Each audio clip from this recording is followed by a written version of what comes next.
2015년 4월 26일 일본 도쿄역의 물품 보관함에서 아무도 찾아가지 않는 여행 가방이 발견되었다. 이를 분실물이라고 판단하고 영무실에 맡겼으나 한 달이 지나도 찾아가지 않자 5월 31일 가방을 열어보았는데 안에 시신이 들어있었다. 변사체는 고령이 여성으로 가방에 집어넣기 쉽게 반으로 접혀 있었다. 눈에 띄는 상처는 없었고 한 달간 보관된 사이 부패가 심하게 진행되어 있었다. 경찰 수사가 진행되어도 피해자의 신원을 파악할 수 없었고 유기된 여행 가방도 오래전 단종된 제품이라 구입자를 특정할 수 없었다. 변사체에는 가해 흔적이 없었기 때문에 경시청에서는 장례비가 없어서 버린 소행으로 보았다. 일본에서는 자녀들이 부모의 노령연금을 부정수취할 목적으로 장례를 치르지 않고 시신을 집에 방치하거나 정원에 안매장하는 일이 빈번히 일어나고 있다.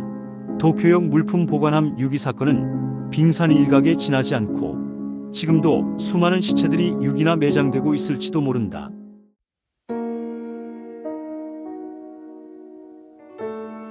(2014년 12월 26일) 한국인 단체 여행객이 대마도에 도착했다. 한국인 여행객들은 당일 저녁 함께 술을 마시고 있었다.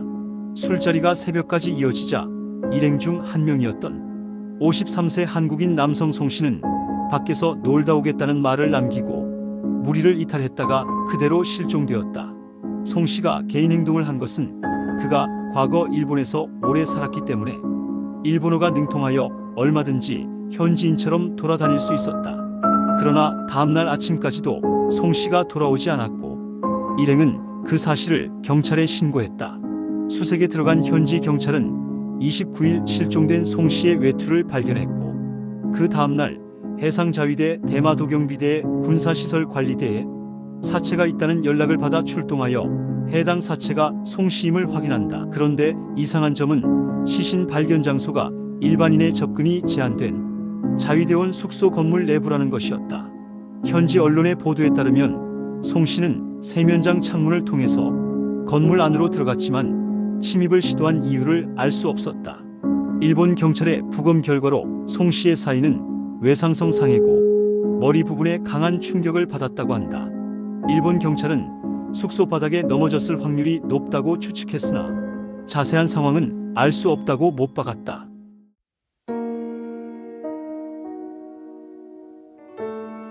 당시 16세였던 치다 아사미는 2001년 3월부터 집 근처 대형마트에 있는 빵집에서 아르바이트를 시작했고 마침 3월 6일은 고등학교 입학시험으로 휴교일이라 이날 오후 1시에 커피 볶는 법을 배우러 가겠다고 예약하였다.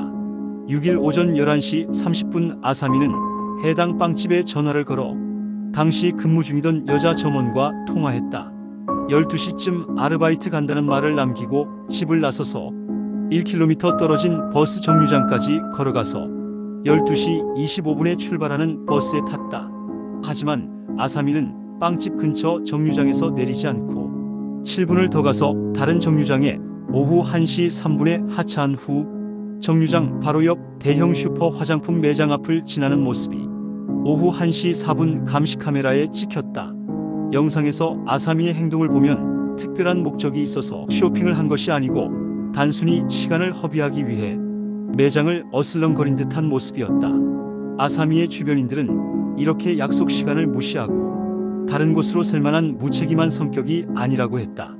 오후 1시 30분쯤 근처 버스 정류장에서 같은 학교 남학생 2명이 아사미와 마주쳐 서로 간단하게 인사한 것이 마지막 모습이다.